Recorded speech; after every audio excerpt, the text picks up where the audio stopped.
I know that academic honesty, or dishonesty, if you will, is the topic. But really, I think we're at the end of the day, we're probably talking about plagiarism one way or another. Yeah. This is interesting, and it points to, I think, what makes this a big problem. A few months ago, I actually did this. I went on Google and I just Googled the word plagiarism, right, to see what I would get. What I got was a bunch of sources of places that sold term papers, which I thought was interesting. And that's some of them, in case you want. And it made me think about a real sort of development that's happened over the course of my life that I think is important. And some of you, I know, remember when plagiarizing was almost as hard as doing it without plagiarizing. Remember, you had to type it, and you had, remember typing? I mean, it was hard work, right? You had to go find the article, they had to figure out which part you wanted to steal. Then you had to type it into your paper. It was hard, right? It's easy now. And that makes it more of a problem, obviously. All right. Anyhow, okay, plagiarism 101. It's obviously somewhat facetious, but this is also interesting because when I said, okay, we're going to have a plagiarism workshop, Ann Killen said, no, we're not. It's an academic honesty workshop. And I always do what Ann Killen tells me, being no fool. And I looked on the Keuka policy to see what academic honesty was. And I just found this fascinating, that there's all these things that students can do that are bad. Besides plagiarism, falsely claiming to have done work or obtained data. Anybody have any? We don't run into this that much with our ASAP students. I believe that, I'm pleased to believe that. But misrepresenting reasons for not completing assignments. All those dead grandmothers, remember them? Submitting the same work in different courses without the prior approval of the instructors. Have you ever run across that, anybody? Yeah? Yeah? How'd you handle it? Did you say, yeah? I had a student actually ask me that ahead of time. Yeah. And my response to her was that I don't mind if you use some of the basic ideas from your previous work, but you need to apply it specifically to this. Mm-hmm. And I made sure the question didn't lend itself to her doing anything else. Yeah, good. That's probably the best answer. Anybody else? It's more of a problem than an answer, I guess. Is a lot of times, particularly in the, I don't know if this applies in other areas, but in the Corning area, a lot of the same employers send students through the ASAP program. So great. Their buddy just finished the program or finished the class, so they're using their papers. And if you didn't teach the class, then you wouldn't necessarily know. Right. In this particular case, I had taught the class. And so the next student that went through had a really similar paper, and then I found out that they worked together. So, yeah. Called them on it and said, I've already read this paper from another student. But if I hadn't taught that same class, had that same student, instructors would never know. No, they wouldn't. It's really true. Tim. I think I've had it in integrated studies too, where they last course they put a lot of papers and they're kind of repurposing prior papers. And they're good papers, they're stuff, but you found in the appendix a right turn or a left turn and the references, that's really the text that we've been using. So it's their own work, but they've written it in prior reports. Yeah, yep. It happens. Forging a signature on any college document. I can't even imagine. And then vandalism. We don't have a lot of vandalism, I don't think. But I just thought those were kind of interesting things to think about.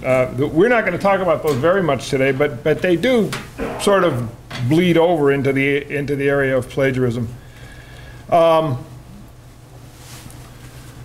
This is actually cited, of course. This is from the OWL. If you have not got a familiarity with the OWL, the Online Writing Lab, from Purdue University, you really should. It's a fantastic resource. It really is, and there's an enormous amount of material on there. But this is what our students run into, right? When they show up for class, we say, show that you've done your research, but write something new. Then we say, appeal to the authorities, but improve upon or disagree with them. Improve your English by mimicking what you hear, but use your own words.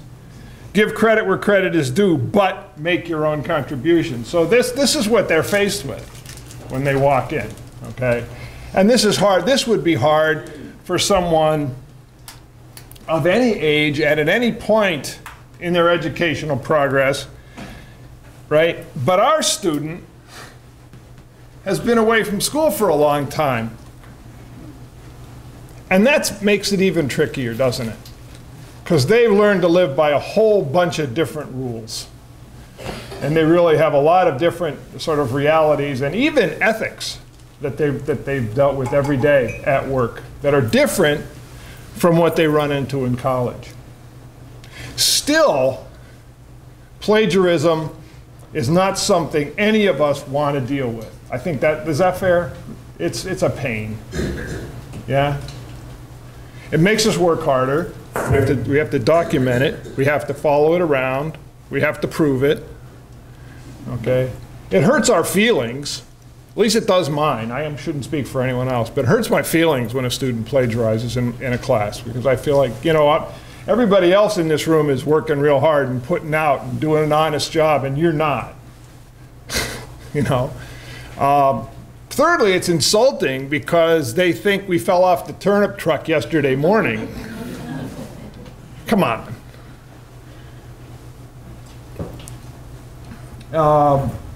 In addition to all of the good academic integrity reasons, you know, you're part of a larger enterprise. You know, you shouldn't steal other people's ideas. It's a crime. All of those things are true, but I think the personal things are the things that really get to us. So yeah, the student's ethical quandary, right? In the world of business, plagiarism, as we define plagiarism, is okay. Right? Do it all the time. Nodding away over there. We do. And I spent 25 or 30, how many years, whatever it was, in the ad agency business, and we reused ideas constantly. We took other people's ideas. We made presentations. You wouldn't do the same. You wouldn't start over every time you needed to do a proposal. You'd have to be out of your mind. Right? We did everything. You know, we stole ideas wherever we could find them. It's called shamelessly stealing in the business world, and it's encouraged. Exactly. Not reinventing the wheel. Huh? If you don't want to keep reinventing the wheel. Exactly. It would be inefficient at least, right, Mike? And some of our students, not all of our students, are in business, so to speak. Some of them are in organizations, not-for-profit organizations, law enforcement, other kinds of agencies, nursing. But they all, I think, there's a, so the world of business is probably a little narrow here. But they all have this ethical quandary, because we're saying, no, you can't do that. Ever. Okay? And the only reason I bring this up is because I really do think that the best stance for us as instructors is to start off with, at least, is to try to be understanding and to say, okay, look, maybe you didn't quite get it. At least that's where I try to start. Unless I really am insulted and they really do think I fell off the truck, and then I get mad, but that's different. Okay, so what's plagiarism? That's what it is. Simple. And it's not that simple, but that's what it really is. It's using ideas that are not the student's own ideas without giving proper credit.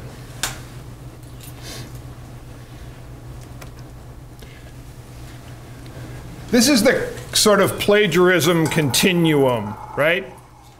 So all the way on the left, we have deliberate plagiarism, buying, stealing, or borrowing a paper, going on the internet and going to one of those websites and downloading a term paper and paying for it. Clearly deliberate. Going onto an academic journal, cutting the entire article out, and pasting it and handing it in as your paper. I had a student who did that a couple of years back. That was amazing. Hiring someone to write your paper, I think that is the hardest one to catch. I really do. But it's clearly deliberate plagiarism. Copying from another source without citing properly. Now that's tougher, because maybe I just don't know how to use APA. Maybe I don't understand what needs to be cited. Okay, maybe I don't get the difference between a paraphrase that needs to be cited and a paraphrase that doesn't need to be cited. And one of the things I did hand out is this thing from Indiana University, which is the best thing I've ever seen on knowing the difference and sort of figuring out what paraphrasing is legit and what paraphrasing isn't legit. So I'm not going to spend any time on that, but I found it incredibly valuable, and I just hoped you would too. Building on someone's ideas without citation gets a little trickier now. Well, maybe I'm just not citing, but I'm really not plagiarizing. I don't know. Using the source too closely, when paraphrasing, or, just failure to do it right. It's all technically plagiarism, right? I mean, even if you didn't mean to, it's still plagiarism. But I think it's clearly, there's a huge difference in how we choose to deal with the different kinds of plagiarism. Here we go. How do you spot it? This, please chime in. These are some things I thought of. Obvious one, change in style.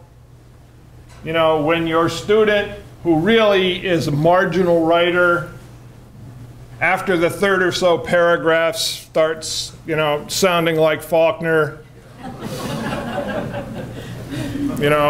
or Irving Howe or somebody, you pretty much get it, that there's something going on here, right? I saw a paper like this within the last month where the stuff on the references page didn't match the citations in the paper, like, at all.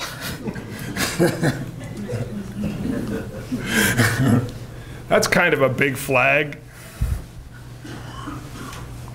They think we don't read them, right? I don't. Type fonts change. Come on. Anyone ever seen that? Well, they cut and pasted it off the internet and failed to make them the same typeface? This one is the one that I have come to understand over time is usually sort of gets my antennae tingling, is when a student doesn't need my help. when I'm saying, okay, I want to set up appointments with everybody to go over your papers, right? This is especially true on action research projects, those of you who have anything to do with those. I'm getting near the end. Right, Stan, we've got 8 weeks to go, and the student says, I'm okay, I'm cool. I don't know. I'm starting to get suspicious right about then. Late work. Almost any time, and this is really a big deal, I think, in the accelerated format that we use, right? When work is late, there's going to be an element of panic. I'm at the end of the 5-week course that Dr. Quest referred to earlier, and I'm not done. But I know the next course is starting in 7 days. There's going to be a real temptation to take the shortcut. And I, as an instructor, am going to be especially alert. That's not to say that I'm going to assume that the work has been cheating, but I'm going to look twice, clearly. Knowing the student, this is a lot easier in a 15-week semester, but this is really doable in an ARP situation. You really do get to know the students, and you know their work. You know their work. What other? Anybody else got a? Andrew? Sometimes there are really key phrases that are not used in everyday talk. There was one student who used the term, this person hunkered down, and then used some other sort of phrases that are more magazine article-like than academic writing-like. Yep. And so I Googled hunkered down plus this plus this plus this. Paper pops up with a magazine article. So it was just the conversational tone that alerted me. Yeah. But I saw a couple of papers that came to me, that the students are alerted to possibly understand they're not supposed to quote. So they've got quotes all over the place. So they write they write 3 paragraphs all quoted. Then they write maybe 1 or 2 lines to speak to that, and the rest of the page is all quoted. So the whole damn paper has quotes and references, but it's nothing of their idea. Right. So I'm not sure what to do with that when that happens, because they'll say, well, we didn't plagiarize, we quoted it, and we gave you the reference. So Also didn't write anything. well, that's what I see more of than the blatant. Really? I had that same thing. When I said this isn't any of your own writing, it's just a bunch of quotes strung together. She was very offended that I called her on it. I was like, you didn't write anything. She was, well, with research you don't write, you just quote everything. I'm like, not quite. What else? How do you spot it? When it happens to you. When it happens to you.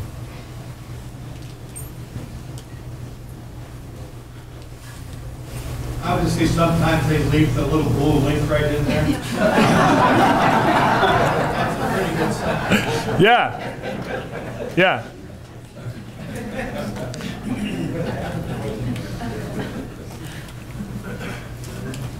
I come from the old typewriter days, and I had a student turn in a paper where he had whited out the name of the previous student who turned in the same paper. Excellent. Didn't even bother to retype. Really? He just scraped off the white out. There was the whole. Didn't even bother to photocopy. No, heck no. That probably cost money.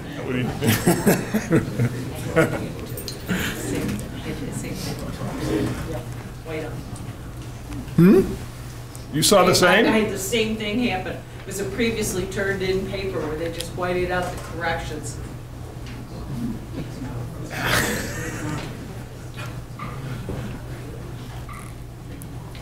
think the best best one I've seen so far is when they cited my own, or when they gave me my own work back. The ARP, I gave them a copy of my actual research project as an example, and I got part of my paper back. It sounded strangely familiar when I read it.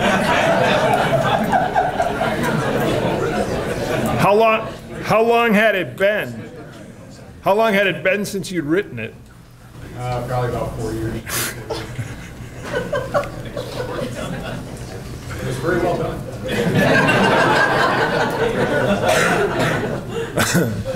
Natch.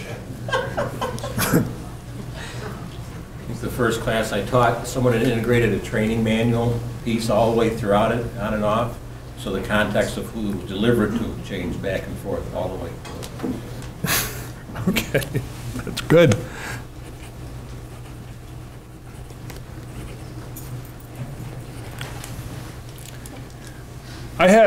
I taught a marketing class about 3 or 4 years ago in which they had to do stand-up presentations about some product or service that was very sort of hot right now, something that's very popular, selling like mad, and they all did great. And one of the women in the class got sick on the night of the presentation, and it was legit. She was really sick, and I asked her to bring a hard copy of what she would have presented. Normally, I wouldn't have asked them to turn anything hard for this assignment, but I asked her because she hadn't shown up, and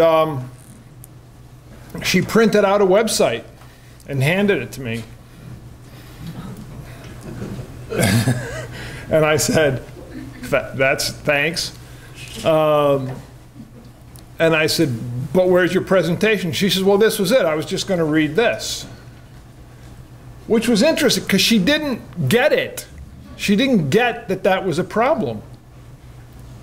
And that would have been a worrisome sort of, in the management sequence, by the way, marketing is like course 14 or something like that. So that would have been worrisome after course 2, but after course 14, I was really concerned. She didn't get that that was not acceptable. John. I had a paper, and there was a huge segment in the middle of it that was that actually had the blue type where the links were when they cut it directly out of Wikipedia and dropped it on the page. Pretty easy to tell. Yeah. On the flip side of that, I just corrected a paper in which every sentence in a fairly long paragraph was cited. And so, you know, the student was doing a little overkill there, but I explained to them that you just don't cite somebody, you have to actually comment on it or, you know, incorporate it into your paragraph.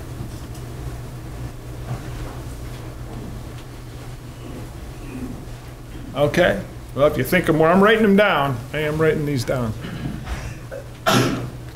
All right. So,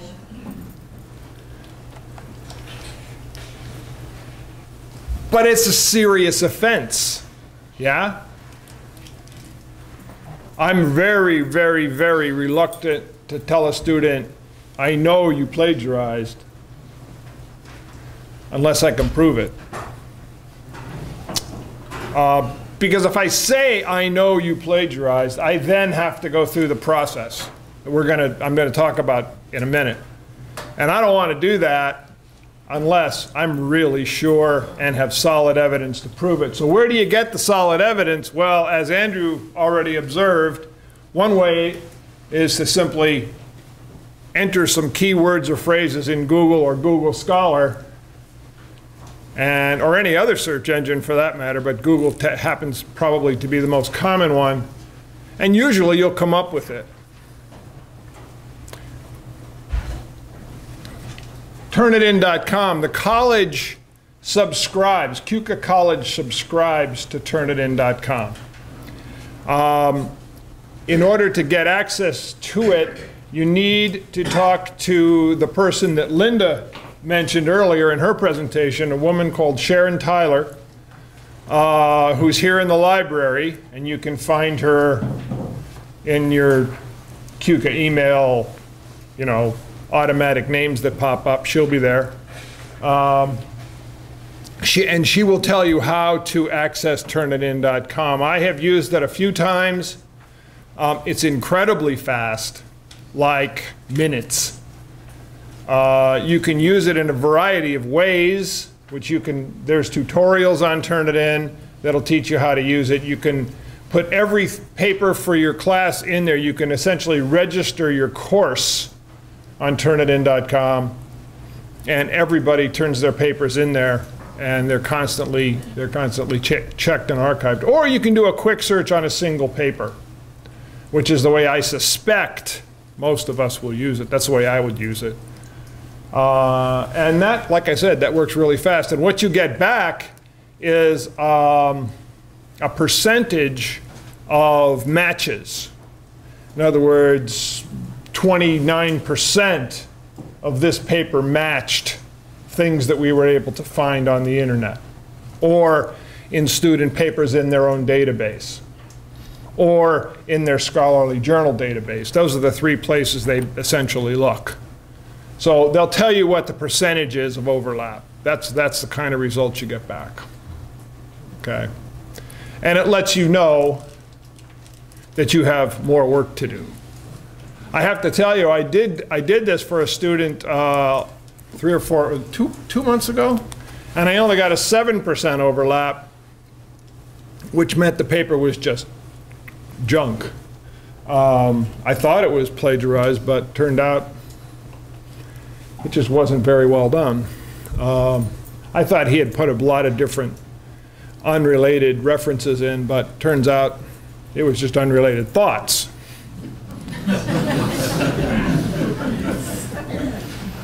Which is good to know. Meet with the student. You have to do that anyway. You know, if you think that something's going on, you really do have to at least try really hard to meet with the student. And this is also a place where you can find out what's going on. My experience, at least over the years, has been it's remarkable how often the student will simply fess up and say, oh yeah, I did that, yeah, oh yeah. Is that a problem?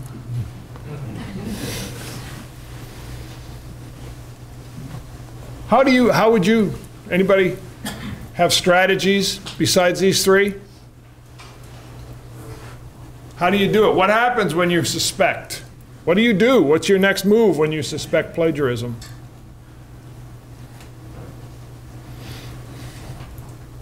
Call the cops.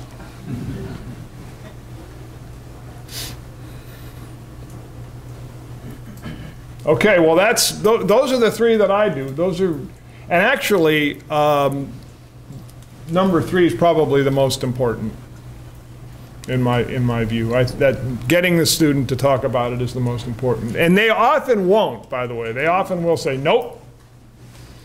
And they'll fight you to the very end. Yeah, Gail. Well, sometimes, you know, I know you've been talking about this, that the students aren't aware. Yeah. There's a lack of knowledge. Absolutely. About plagiarism, about how to have scholarly work inform their work. So it is helpful if there's time to send it back to them and say, you know, your voice is not here, this would be considered plagiarism, you know, resubmit this. You know, as is, it would be this grade, or it would be a failure. Yep. Or you can look at these critical points and resubmit it so that they begin to learn.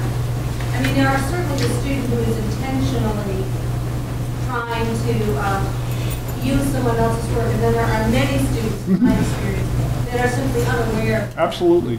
Yeah, thank you.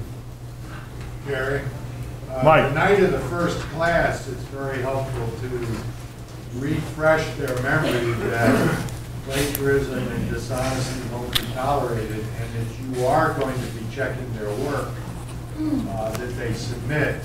That often helps minimize it or reduce it when you give them that refresher that it's unacceptable and I'm going to be checking your work. Yep, absolutely, I agree. Ted. Do new students actually get a tutorial or a class in plagiarism? You know what I'm Do they really know the subtleties? Do they know the subtleties? Probably not. They know the gross generalization. They are oriented, and it is talked about in their orientation.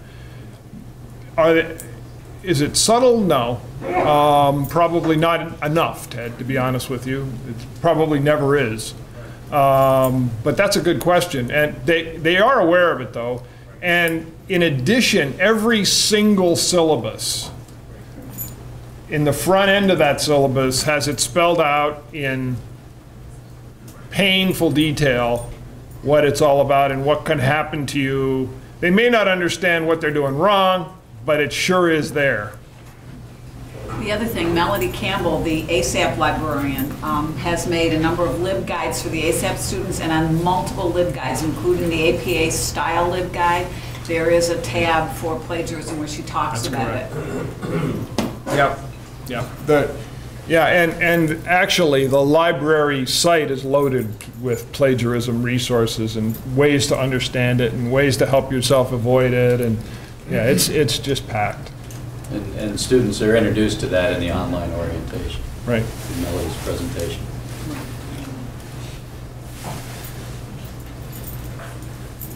Don't I mention it in my boring video too? I think you do. Yeah, I think so too. Yeah, Gary, doesn't it depend some on just how flagrant the violation is? I had two case briefs that were identical. You hold them up to the light, and there they were. They were on the same sheet of paper. So I said, well, one could have plagiarized the other. I'm not certain which one's the culprit necessarily. Yeah. Right? It could have been a roommate or something that printed their paper. So I'm going to turn around, I'm going to count to 10. Somebody here plagiarized. When I turn around, you're staying, you'll get 0 points on this paper. If I turn around and I find out you plagiarized, you'll fail the course. So I turn around, I got 4 students standing.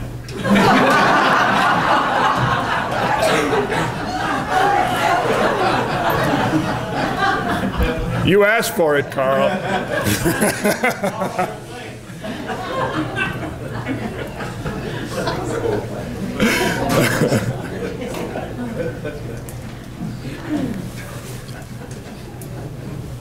Okay. What do you do? And Gail has already, I think, pointed to what you really want to do, and that's use it as an opportunity to teach. I mean, I'm always gonna err on the side of, you know, the student didn't know. The student didn't know. And let's have this as a chance to make sure the student does know going forward. You should check the policy. It is in the front of every syllabus, and you do have a copy of it. What you have is called the graduate policy, but it's essentially the same as the undergraduate. There's no really big differences. But yeah, use as an opportunity to teach. Have, you know, a do-over. I think that, and again, this is tricky in an accelerated program, but I think it's important to require the do-over to make sure that the student has a chance to practice doing it right with your help, with your guidance. You can fail it. You sure can. You're the instructor. The bottom line, by the way, for all of this is that the reason we're standing here talking about this today is because when this happens, the ball is entirely in your court. As the instructor in that course, you can do, you get to make the call. Matter of fact, you have to make the call. So it's crucial that you decide how to handle it. Obviously, it's going to be on a case-by-case basis. You can fail a course. You have to take this over, young man, because you cheated. Or call for help. You know, you can call me, call your program director, call Melody Campbell, call the Ask Center. If you're unsure, try to get some help. have a conversation with somebody here at Keuka College. But you do have to figure out what to do about it.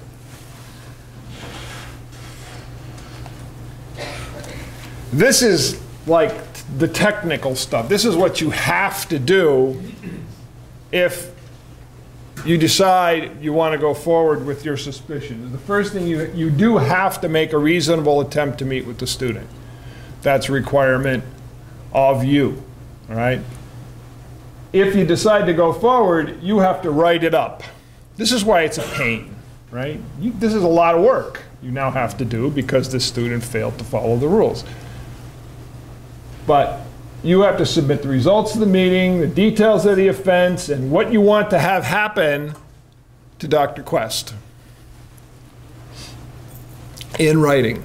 And this is not, by the way, you can't just use the D or the F form that you get when you turn in your grades.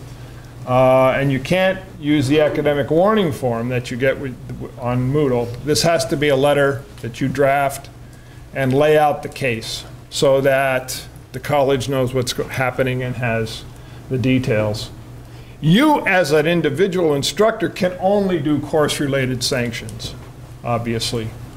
I shouldn't even have to say that out loud, but thought I'd mention it. And you can do anything within that. Like I said, you can give the student a 0, you can fail the course, whatever you decide.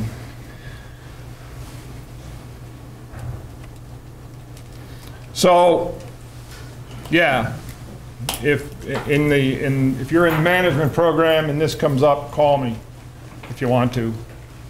But I'd rather you didn't, actually. If I'm telling the truth. But, hey, it's my job, I'm willing. Anybody, yeah? I think that in the social work program, it isn't really totally up to the professor. Okay.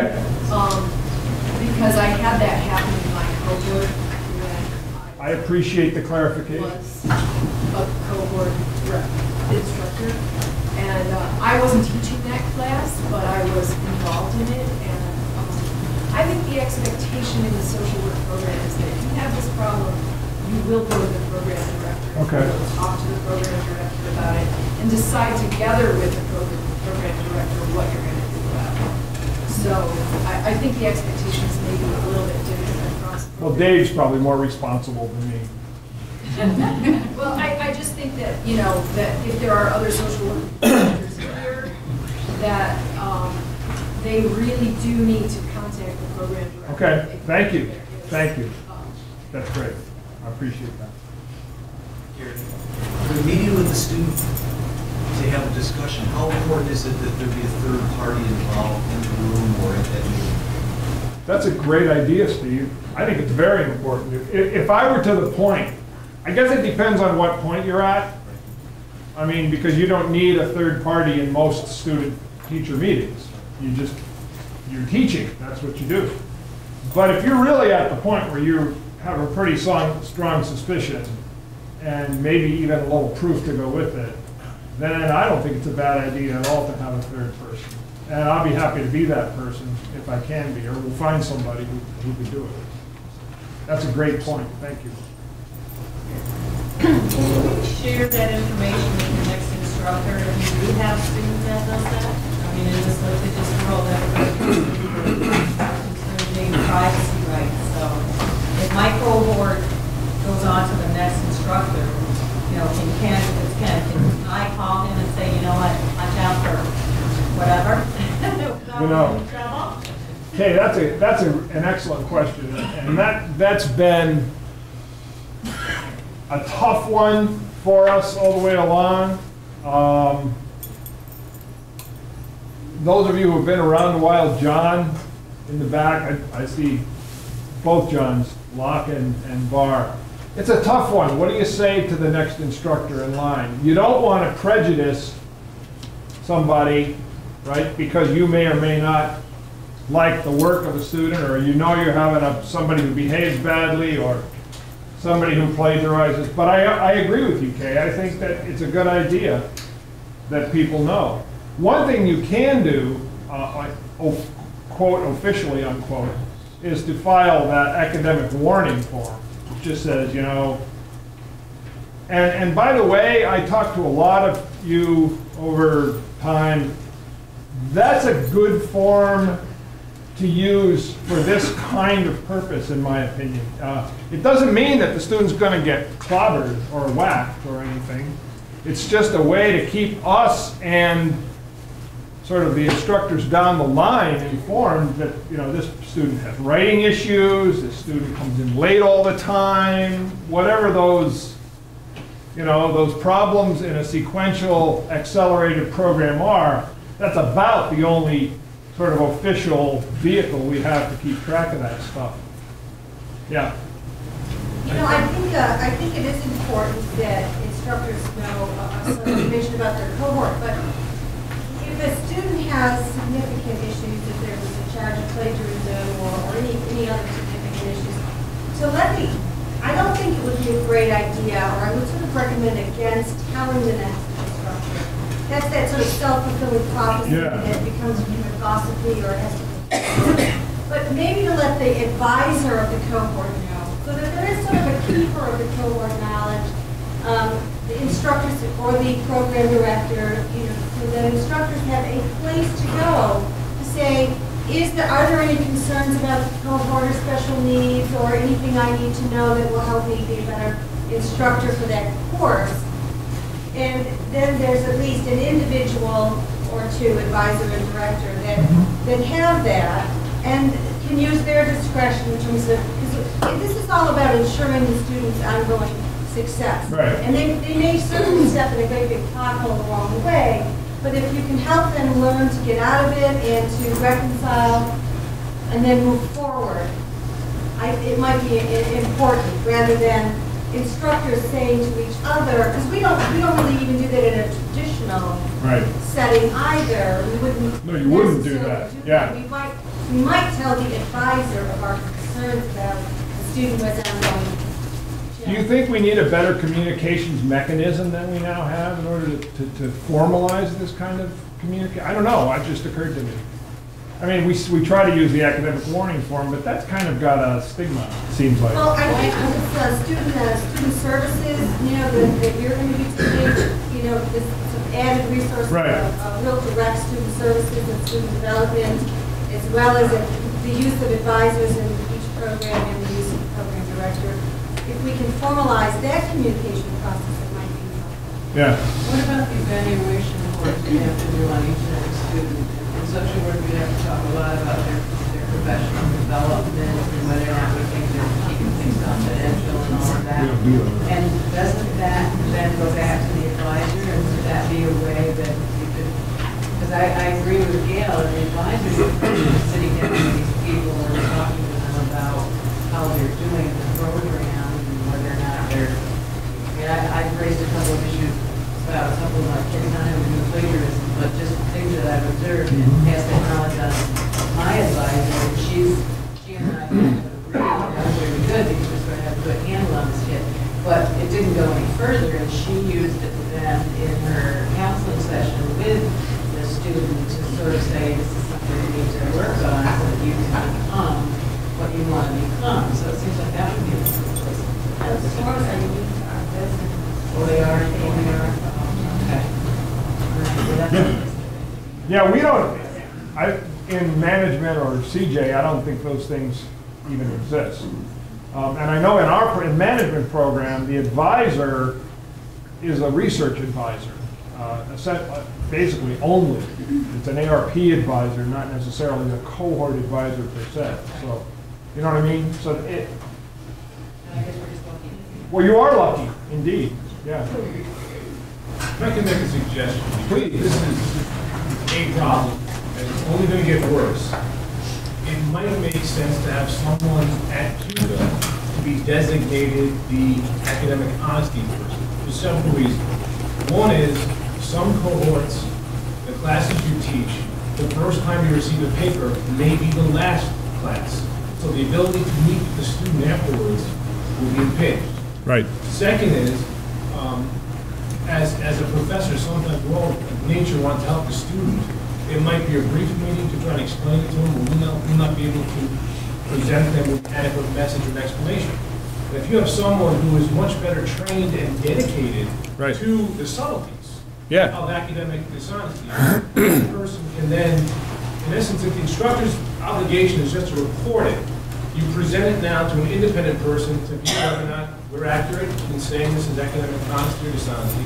You have a more consistent method of teaching students the subtleties and not subtleties, and now you have a dedicated person to follow the student throughout the studies. So if now 3 professors just report it, now that person realizes 3 times, I may deal with the student and no one might find out about it. That's right.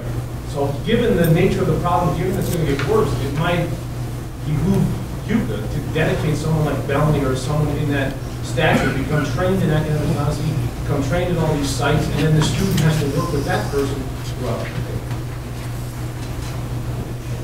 A good idea on that one too is it won't create a situation where it's student against that professor. That's right. It would be a third person out. All you're doing, it's kind of like a child abuse. Social workers have to report that they suspect it, but they don't have to prove it, and they send it to another group job to do that. So if we suspect it and we let somebody else follow it up, then if we wouldn't be in this adversarial relationship with our student, we would be continuing to. But you still have to give them a grade. You still have to give them the feedback on their work. Depending on the outcome. Yeah. The problem there is usually the timing of, it would take.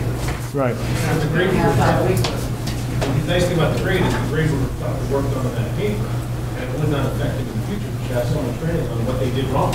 Yeah. Well, the other thing too is I think that person also could, I think when you spoke earlier about what the discipline is going to be, then you will start going out fair discipline almost,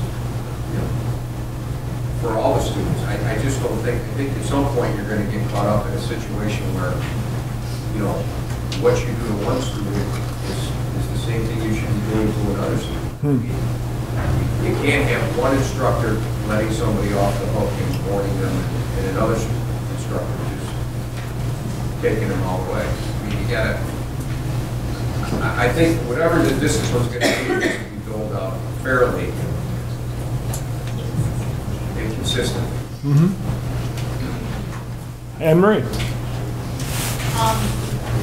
I'm speaking from the traditional side, but also from here. That's why we have these policies on procedures. And plagiarism is a very serious charge, and that's the part where when you get to the point where you decide to do that, you also have to maintain confidentiality of the student. That this is something that is part of their academic record, and it's housed under, I imagine it's going to be under Dr. Quest's file that he keeps track of every academic dishonesty charge. And at a certain point, the academic review process takes plagiarism very seriously, and the student will be then removed from the program from that. But it's the trail. But what we always try to do with this is, I get concerned of passing it on to another instructor. Hopefully the student, you've gone through the process, you're meeting with a student or with another person as well. Once you get to that stage, making sure you're at the point where you're putting it in writing that yes, plagiarism, you're going to be charged with academic dishonesty. That's where you have it here, the whole process of what you have to do. I am concerned about sharing it with the next instructor, but you do have one person that has, I don't want to say a drawer of shame, but the whole pile of, but a pile of all these things. So if there's a next violation, then that's where the program director of the, I guess you could say, who do you want to have know about the program director, and then Dr. Quest are the people that should know, but giving that student hopefully the opportunity to learn from a mistake and maintaining their I guess you say the confidentiality of what they've done. But that's why I believe you already have that process, don't you, already with this? Yeah, I mean, the procedure essentially is that it is centrally located and it's not disseminated among everybody. Yeah, it is, you're right, it is confidential information at that point, once it gets to there. Yeah, Gary? Jim? Does the college have a policy about using excessive quotes in papers? I've seen papers where people, say a few words of their own, and they quote the rest of it. A few more words of their own, and they quote Couldn't the hear the rest of question, it. Gary. The question is, do we have a standard or a policy about an issue that's come up several times already where a student contributes very little of his or her own thinking into a paper. They just use a bunch of quotes from other places, and then, is that fair, Jim? That's fair.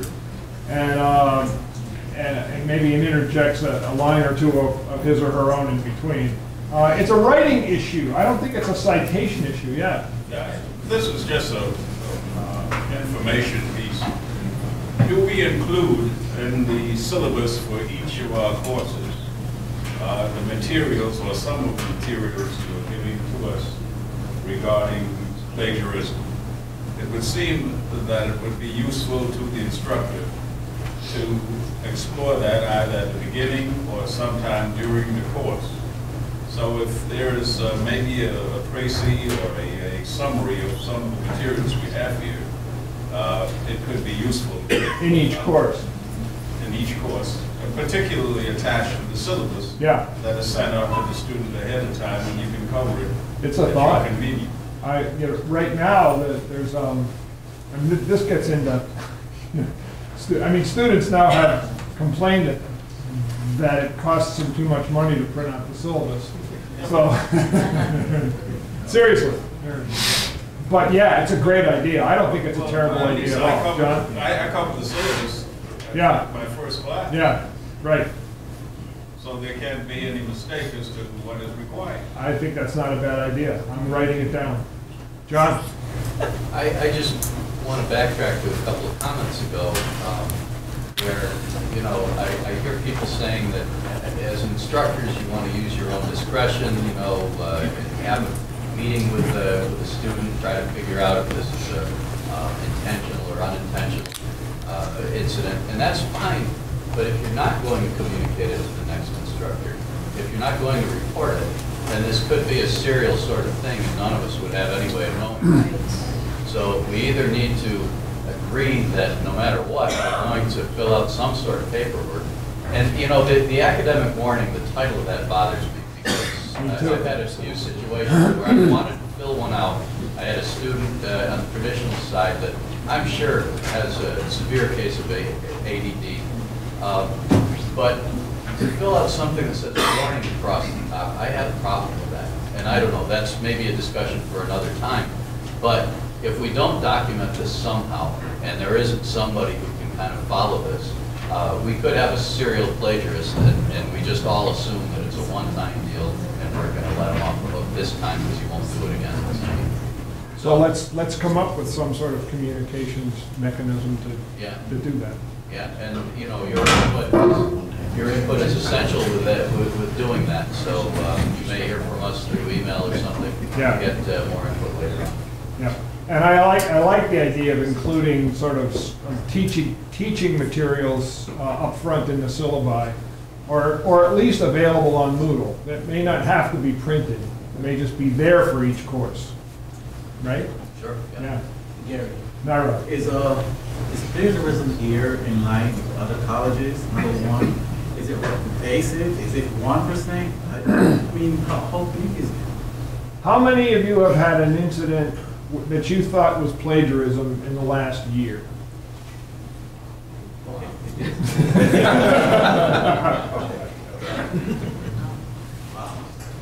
I didn't know. I hear about it anecdotally. That was the first. That's pretty scary. Gary? Yeah. You showed a continuum of academic dishonesty. Right. From intentional all the way to accidental. Right. I think we need some guidance as to where you ratchet this out. Certainly if somebody buys a paper from the internet, they use somebody else's work, to me that's serious and needs to be reported. Yeah. For the student, I have to guess from the students I've had, 80% of them do poorly on citing things. I agree. And I'm not going to write them up on it. That's a note that I send to them. You've given me specific facts and figures here. You need a citation. I don't look at that as academic dishonesty, but if you read the policy on plagiarism, that is plagiarism. It is. Thanks. You know, so what do you ratchet up? Well, I think the answer is inherent in the question, frankly, Dan. I think that, in my view, I would ratchet up the deliberate end and not the simple ignorance end. And that actually also ties into what John was talking, and others have been talking about in terms of keeping track of students, because if somebody's in the 14th course and has been failing to cite since the 3rd course, that's a lot different, right? From a case in which a student is in the 3rd course and can't cite very well. That's a whole different kettle of fish, really. But there are also resources. We're about to have an academic skills counselor for all of ASAP students, just like Carol Lillis and her gang, and that person will be available for just that kind of help. And the Ask Center is available now, as is Melody Campbell, and there's no reason in the world why, at the really benign end of that spectrum, you couldn't send somebody and say, look, you need to get help. This is not optional, it's not, it would be nice, right? Especially if we know that the student's going to be tracked all the way through those. I think that's turning out to be the essential piece here.